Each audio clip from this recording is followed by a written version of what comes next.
Understanding distance measurement is a fundamental aspect of navigation.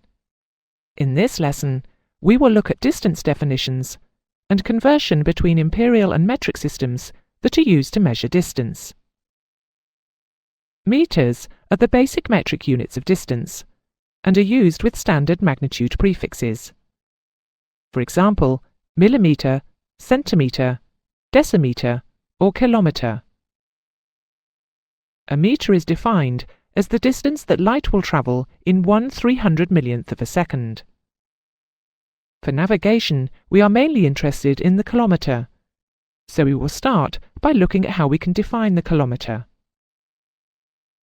A kilometre is 1,000 metres, but the speed of light definition is not very useful for navigation purposes. So let's look at a more practical definition. A kilometre is 1/10,000th of the distance from the equator to the pole. In other words, the distance from the equator to a pole is 10,000 kilometres. The circumference of the Earth is therefore 40,000 kilometres.